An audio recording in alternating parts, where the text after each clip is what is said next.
আসসালামু আলাইকুম। আশা করি আপনারা সবাই ভালো আছেন। সো আজকের এই ভিডিওতে আমি এক্সপ্লেন করব হাফম্যান কোডিং সম্পর্কে। খুবই ইজিয়েস্ট ওয়েতে আমরা জিনিসটাকে এক্সপ্লেন করব এবং বোঝানোর চেষ্টা করব যে হাফম্যান কোডিংটা আসলে কী এবং কীভাবে আমরা ইজি ওয়েতে হাফম্যান কোডিংটা সলভ করতে পারি বা হাফম্যান কোডিংটা অ্যাপ্লাই করতে পারি আমাদের অ্যালগরিদমে। সো হাফম্যান কোডিং একটা স্পেশাল টাইপের অ্যালগরিদম। ধরেন আপনি যখন কাউকে কোনো একটা মেসেজ পাঠান আপনি মনে করেন আমরা রেগুলার সোশ্যাল মিডিয়া প্ল্যাটফর্মগুলো ইউজ করি, যেমন ফেসবুক, মেসেঞ্জার, হোয়াটসঅ্যাপ। এগুলাতে কিন্তু আমরা প্রতিনিয়ত কিন্তু আমরা অনেক টেক্সটিং করি, আমরা ফ্রেন্ডদের মেসেজ পাঠাই, আমরা মেসেজ আবার রিসিভ করি। তো আপনি কখনো কি ভেবে দেখেছেন, মনে করেন এটা আপনার ডিভাইস বা আপনার মোবাইল ফোন, ঠিক আছে, আর এটা হচ্ছে আপনার বন্ধুর মোবাইল ফোন। আপনি হোয়াটসঅ্যাপে একটা মেসেজ দিলেন আপনার বন্ধুকে, আপনার এই মেসেজটা মনে করেন আপনি লিখলেন হ্যালো, এবং আপনার এই বন্ধুর মোবাইলেও হ্যালো মেসেজটা চলে গেল, রাইট? নোটিফিকেশন আকারে এভাবে চলে গেল। সো আপনি কি কখনো ভেবে দেখেছেন আপনার মোবাইলের এই হোয়াটসঅ্যাপ থেকে এই মেসেজটা বের হয়ে আপনার বন্ধুর ফোনে যাচ্ছে, কিন্তু এই পথে মধ্যে সে যে যাত্রাকাল, এই সময় কিন্তু তার এই মেসেজটা কোথাও চুরি হচ্ছে না বা এই মেসেজটা অন্য কেউ জানছে না, শুধু আপনার বন্ধুর মোবাইলেই মেসেজটা যাচ্ছে, অন্য কোনো থার্ড পার্সন ব্যক্তি কিন্তু এই মেসেজটা জানতে পারছে না। সো এটা আসলে কিভাবে হচ্ছে? জাস্ট এটা আপনাদের প্রোগ্রাম বা যেটা সফটওয়্যার আমরা ইউজ করি ওইখানে একটা এনকোডার থাকে সেট করা, এবং যে রিসিভ করে ওইখানেও আসলে একটা এনকোডার এবং ডিকোডার উভয়ই থাকে। সো এনকোডারটা আসলে করে কি, এনকোডার আপনি যখন কোনো একটা মেসেজ লিখলেন ওই জিনিসটাকে সে বদলাই দিবে, অন্য কোনো একটা ভাষা লিখে দিবে, মনে করেন এইভাবে। অর্থাৎ এই ভাষাটা যখন কোনো থার্ড পার্টি এই কোনোভাবে অ্যাক্সেসও করে ফেলে, বাট ওই ভাষাটা পারবে, ওই জিনিসটাকে সে ভেঙে অরিজিনাল টেক্সটটাতে রূপান্তর করতে পারবে না, সে বুঝবেই না আসলে আপনি কি লিখে পাঠাইছেন তাকে, ঠিক আছে? সো এটা হচ্ছে গিয়ে এনকোডিং। সো এনকোডিং আমাদের রেগুলার সফটওয়্যারগুলোতে থাকে, এবং আমরা যখন কোনো টেক্সট বা কোনো কিছু ইনফরমেশন আদান প্রদান করি তখন জিনিসগুলা রেগুলার এনকোডিং হয় বা এনক্রিপশন হয়, যেটাকে এনক্রিপশন প্রসেস বলে, ঠিক আছে? সো এতটুকু আমরা বুঝলাম যে কিভাবে এনক্রিপশন হওয়ার মাধ্যমে আমরা আসলে সেফ থাকি, থার্ড পার্টি বা হ্যাকারদের থাকে আমাদের ইনফরমেশনগুলো চুরি হয় না এবং ইনফরমেশনগুলো আমরা এফিশিয়েন্টলি ইউজ করতে পারি। ওকে, এতটুকু গেল। তো আমি কেন বললাম এই কথাগুলো জানা এখনো জরুরি, কারণ হচ্ছে গিয়ে আপনারা যখন হাফম্যান কোডিংটা নিয়ে কথা বলতেছি। সো হাফম্যান কোডিংটা আসলে কি? আপনি যখন কোনো একটা মেসেজ মনে করেন আপনি পাঠালেন হচ্ছে গিয়ে, মনে করেন আমি লিখলাম হাম্মাদ, এটা আমার ভাইয়ের নাম। সো হাম্মাদ লিখলেন, আপনি হাম্মাদ মেসেজ লিখে মেসেজটা পাঠালেন আপনার বন্ধুকে, মনে করেন আপনার বন্ধুর নাম হাম্মাদ, সো হাম্মাদ লিখে আপনি এটা মেসেজটা পাঠালেন। সো এই মেসেজটা যখন আপনার মোবাইল থেকে যাবে তখন এই মেসেজটা কিন্তু এনক্রিপশন হয়ে যাবে বা চেঞ্জ হয়ে যাবে। কেন চেঞ্জ হয়? ওই যে যাতে আপনার পথিমধ্যে গেলে কোনো হ্যাকার বা থার্ড পার্টি আপনার মেসেজটা না দেখতে পারে বা অ্যাক্সেস সাথে না পায়। আর ওইখানে আপনার ফ্রেন্ড আছে, হ্যাঁ? সো ফ্রেন্ড এই মেসেজটা কি করবে, রিসিভ করবে এবং এই জিনিসটাকে ডিকোড করবে। এই ইনক্রিপশন হয়ে যাওয়া যে টেক্সটটা ওইটাকে সে ডিকোড করে অরিজিনাল টেক্সটে রূপান্তর করবে, ঠিক আছে? ওকে, সো এখন হাফম্যান কোডিংটা আসলে করে কি? আমরা যখন কোনো একটা জিনিসকে এনকোড করব তখন যাতে সব থেকে কম মেমোরি ইউজ হয়, এটাই হচ্ছে হাফম্যান কোডিং, ঠিক আছে? অর্থাৎ মেমোরিতে যাতে খুব কম জায়গা নেয়। এখন আমরা একটু বিস্তারিত দেখি যে কিভাবে আমি এই মেমোরিতে একটু কম জায়গা নেই বা এই জিনিসটা বলতে আসলে এখানে কি বুঝাই। সো আমি যদি এই এক্সাম্পল থেকেই ধরি, আমি জাস্ট ডেফিনেশনের আগে জাস্ট এক্সাম্পলের থ্রুতে আমি আপনাদেরকে জিনিসটা এক্সপ্লেন করি। এই যে হাম্মার টেক্সটটা আছে, আপনি যদি এখানে যদি লক্ষ্য করেন কম্পিউটার বা যে সিস্টেম সেটা তো আসলে প্রত্যেকটা হাম্মাদ কোনো নাম একসাথে টেক্সট পড়বে না, সে জাস্ট এখানে জাস্ট আলাদা আলাদাভাবে অ্যালফাবেটগুলোকেই কাউন্ট করবে, ঠিক আছে? এইভাবে। সো সে দেখবে যে এখানে অ্যালফাবেট আছে একটা, দুইটা, তিনটা, চারটা, পাঁচটা, ছয়টা। সো আমরা যারা যারা জানি মোটামুটি আস্কি কোড সম্পর্কে, সো আস্কি কোড কিন্তু আমরা একটু আগেই যেটা বললাম যে আমরা রেগুলার এনক্রিপশন হয় আমাদের মেসেজগুলো, এই এনক্রিপশনের একটা সিস্টেম হচ্ছে কি আস্কি কোড সিস্টেম, হ্যাঁ? আস্কি কোড সিস্টেমের মাধ্যমে আমরা মেসেজগুলোকে এনক্রিপশন করি কোনো একটা কোডের মাধ্যমে।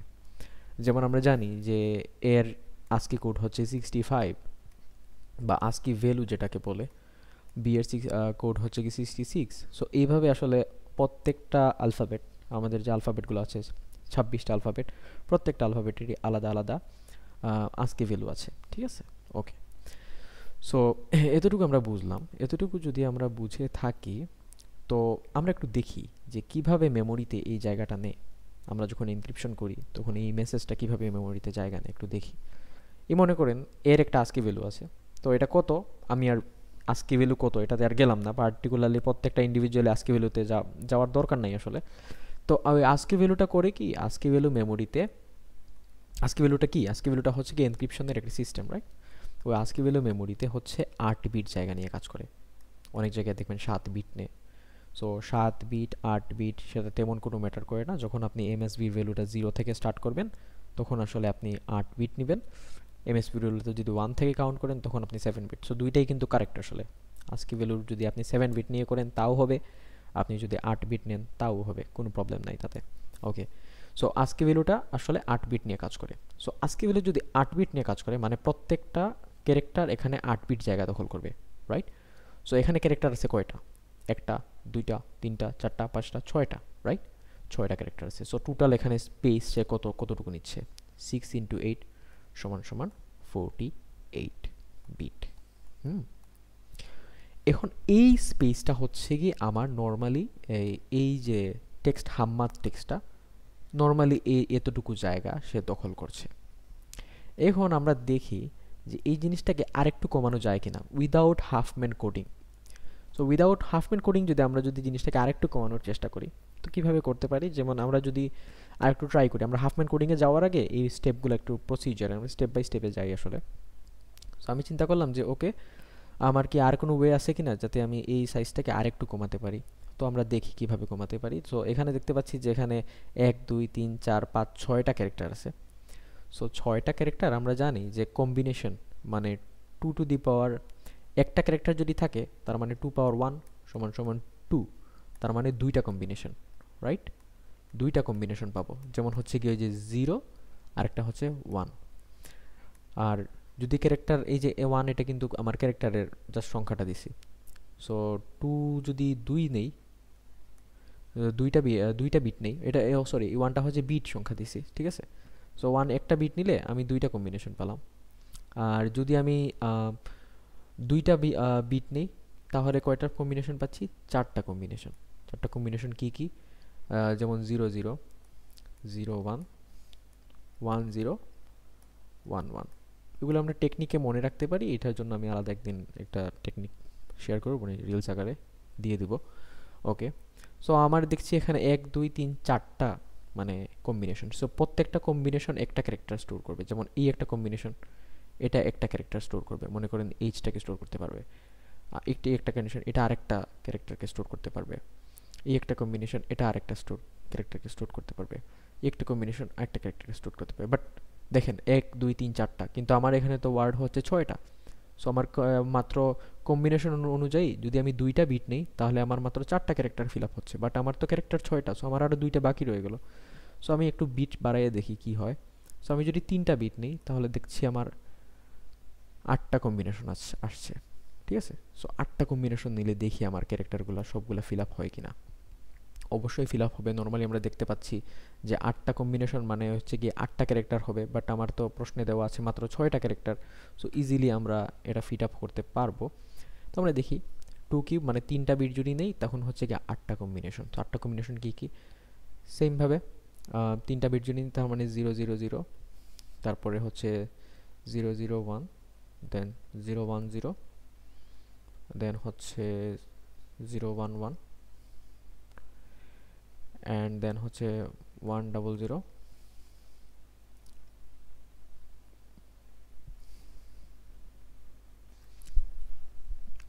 তারপরে হচ্ছে 1 0 1 1 0 1। আমি আবার বলছি জিনিসটা মনে রাখার টেকনিক আছে, আমি জাস্ট টেকনিকটা নেক্সট আমি আরেকটা ভিডিওতে শেয়ার করব ইনশাল্লাহ। জাস্ট আপাতত এটা মনে রাখেন। আরেকটা হচ্ছে 1 1 1, রাইট? সো এখানে দেখেন 8টা কম্বিনেশন আসছে কিন্তু। সো এটাতে যদি এইচ হয়, এটাতে মনে করেন হাম্মাদের এ আছে, তারপরে এখানে এম আছে, তারপরে এখানেও এম আছে, তারপরে এ আছে, তারপরে ডি আছে। দেখেন আমার 6টা কিন্তু ফিল আপ হয়ে গেছে। সো আমার এই দুইটা আর লাগবে না, আমি দুইটা জাস্ট কেটে দিচ্ছি, আমার এগুলো এক্সট্রা স্পেস নিচ্ছে, আমি জাস্ট কেটে দিলাম এটা, ঠিক আছে? ওকে, সো আমি এটাকে জাস্ট একটু বিট ওয়াইজ অর্গানাইজ করলাম। বিট ওয়াইজ অর্গানাইজ করলে এখন দেখি আমার কতটুকু স্পেসটা কমলো বা কতটুকু কমানো গেল। সো যদি দেখি যে এখানে জাস্ট দেখেন এখানে 3 বিট করে নিছে। সো আমরা এইচ কয়টা আছে আমার হাম্মাদের মধ্যে, এই যে হাম্মাদ লেখাটা, হাম্মাদ লেখাটার এইচ আছে কয়বার, একবারই আছে। জাস্ট এই পুরা লেখাটার মধ্যে, হাম্মাদ লেখাটার মধ্যে এইচ একবারই আছে। আর ওয়ানও তো একবারই আছে, এবং এম আছে দুইবার। সো এটা দুইবার দুইবার না লিখে আমি জাস্ট টু তার লিখে দিলাম এখানে। আর এটা আছে, ও সরি, এ দুইবার আছে এখানে। সো এখানে এটাকে আমি 2 লিখে দিই এখানে, কারণ এ যেহেতু দুইবার আছে, ই একবার, এই একবার, দুইবার আছে, রাইট। আর এই ডি আছে হচ্ছে একবার। ওকে, তাহলে এগুলো আমি জাস্ট কেটে দিচ্ছি, এগুলো আমার লাগবে না। আমি জাস্ট তো ফ্রিকোয়েন্সি বা কতবার আছে কাউন্টটা তো লিখে দিলাম, ঠিক আছে। সো এটাকে আমি সিলেক্ট করে আমার সুবিধার জন্য একটু কাছে নিয়ে আসি, এটাকে এখানে নিয়ে আসি, রাইট। ওকে, নাও পারফেক্ট। সো দেখেন এইচ আছে একবার, এ আছে দুইবার, এবং এম আছে দুইবার, এবং ডি আছে একবার। শেষ, হাম্মার 2 আর 1 3 4 5 6, 6টা। ওকে, সো এখানে 3 বিট, মানে প্রতিটা কয়বার, এখানে 3 বিট করে আছে, রাইট, 3 বিট করে। সো 3 ইন্টু 1 সমান সমান কত, 3 বিট। দেন এখানে 2 ইন্টু 3 6 বিট, 2 ইন্টু 3 সমান সমান হচ্ছে 6 বিট, অ্যান্ড দেন 1 ইন্টু 3 সমান সমান 3 বিট। জাস্ট কি করছি যে এটার সাথে আমার 3 বিটটা এখানে 3 বিট করে জায়গা নিচ্ছে, রাইট, প্রতিটা ক্যারেক্টার। সো আমি জাস্ট 3 দিয়ে গুণ করে দিছি এটাকে। আমি যদি এটাকে যোগ করি তাহলে দেখেন 6 7 8 9 10 11 12 13 14 15 16 17 18, 18 বিট নিচ্ছে মাত্র। সো আপনি দেখেন আগে যদি আমি আস্কি ভ্যালু দিয়ে যখন আমরা নর্মালি এনক্রিপশন করছিলাম, তখন আমরা স্পেস পাচ্ছিলাম 48 বিট। আর আমরা যখন বিট ওয়াইজ সাজাইছি তখন দেখেন আমি 18 বিট পাচ্ছি। সো দেখেন আমার জায়গাটা কমে গেল। এখন হাফম্যান কোড দিয়ে আমরা জায়গাটাকে আরও কমাতে পারবো, ঠিক আছে। হাফম্যান কোড দিয়ে আমরা জিনিসটাকে আরও স্পেসটা কমিয়ে আনতে পারবো। সো একটু দেখি হাফম্যান কোডিং দিয়ে জিনিসটাকে আরও কমানো যায় কিনা। এটা হচ্ছে স্পেসিফিক অ্যালগোরিদম বা টেকনিক যেটা দিয়ে আরও কমানো যায়। সো কীভাবে, এটার টেকনিক হচ্ছে গিয়ে, ফার্স্ট অফ অল আমরা যে প্রথম স্টেপ যেটা ফলো করব সেটা হচ্ছে আমরা প্রথমে ছোটো থেকে বড়, অর্থাৎ হচ্ছে কি ইনক্রিজিং অর্ডারে আমরা হচ্ছে জিনিসগুলোকে লিখব, নাম্বারগুলোকে। আমরা যে নাম্বারগুলো আছে বা কাউন্ট বা ফ্রিকোয়েন্সি যেগুলো আমরা পেয়েছি ওইগুলোকে ইনক্রিজিং অর্ডারে লিখব ফার্স্ট নাম্বার স্টেপে। 2 নাম্বার স্টেপে কি করব, জাস্ট আমরা মিনিমাম 2টা নাম্বার যোগ করে দিব, ঠিক আছে। এবং এই স্টেপ ফলো করব, এবং আরেকটা জিনিস খেয়াল রাখবো, আমার লেফট নোড যাতে স্মল হয় এবং রাইট নোড যাতে লার্জ হয় বা একটু বড় হয়। আমরা জাস্ট যেখানে জাস্ট একটা ট্রি মেক করব, আমি দেখাচ্ছি জাস্ট জিনিসগুলো, আমি জাস্ট স্টেপটা লিখলাম। ওকে, সো আমি যদি ফ্রিকোয়েন্সিটা এখানে লিখি, দেখেন ফ্রিকোয়েন্সি কি কি আছে, 1 2 2 1, রাইট। এই যে 1 2 2 1 আমি কোথা থেকে পেলাম, দেখেন 1 2 2 1, এগুলো কি, এগুলো তো ফ্রিকোয়েন্সি, রাইট, মানে কতবার জিনিসগুলো আছে ফ্রিকোয়েন্সি, রাইট। সো 1 2 2 1 আমি এখানে ফ্রিকোয়েন্সিগুলো লিখছি। 1 2 সরি একটু এখানে লিখি, 1 2 2 1, রাইট। সো এটা হচ্ছে গিয়ে এইচ, দেন এ, দেন এ, ও সরি 1 2 2 4 5 6, হ্যাঁ, দেন ডি। ওকে, সো আমরা এখন জাস্ট আমরা ট্রি বানাবো। সো একটু কনসেন্ট্রেট দেন, আপনারা একটু খেয়াল করেন। আমি জাস্ট এখানে ছোট থেকে বড় সংখ্যাগুলো লিখছি, 1 1 2 2, ঠিক আছে। জাস্ট ছোটোগুলা, 1 ছোটো যেহেতু 2 থেকে, সো আমি জাস্ট প্রথমে ছোটোগুলা লিখছি, তারপর বড়টা, মানে ছোটো থেকে বড় ক্রমে সাজালাম আর কি।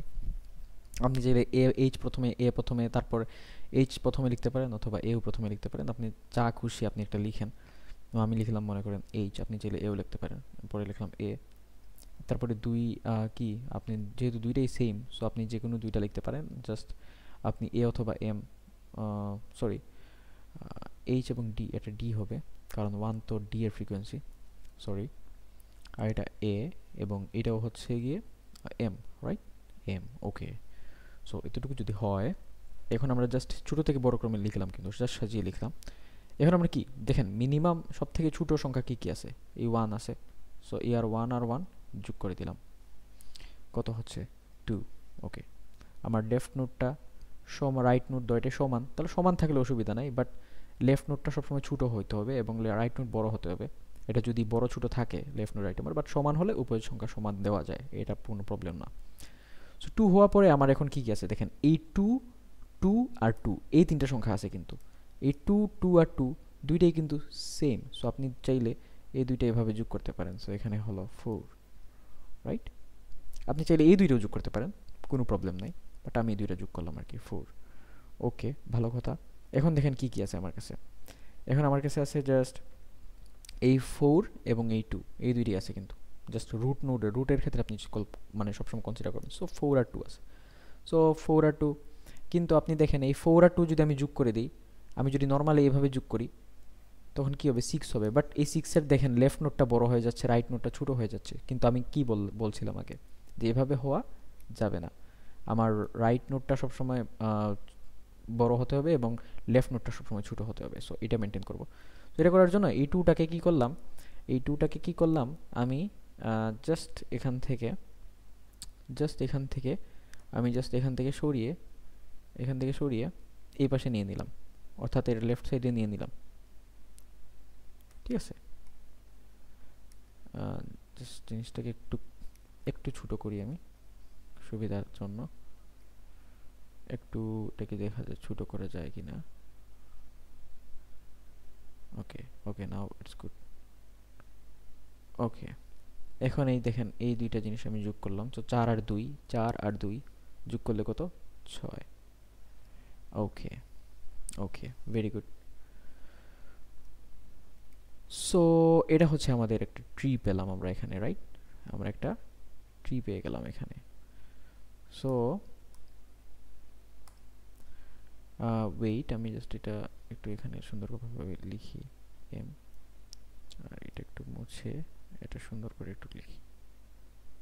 হ্যাঁ, এবার পারফেক্ট। আচ্ছা, তো আমাদের ট্রি বানানো শেষ। ওকে, ট্রি বানানো শেষ, আমার এই স্টেপটা শেষ। আমার প্রসিজার যে ইনক্রিজিং অর্ডারে সেট করলাম, তারপর মিনিমাম 2টা নাম্বার নিয়ে যোগ করলাম, এটাও শেষ। 3 নাম্বার স্টেপ হচ্ছে left note small, right note এটা মেনটেন করলাম।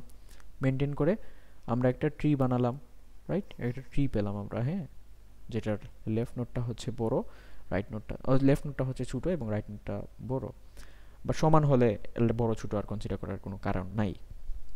এখন জাস্ট কি করব, 4 নাম্বার স্টেপ যেটা। So 4 number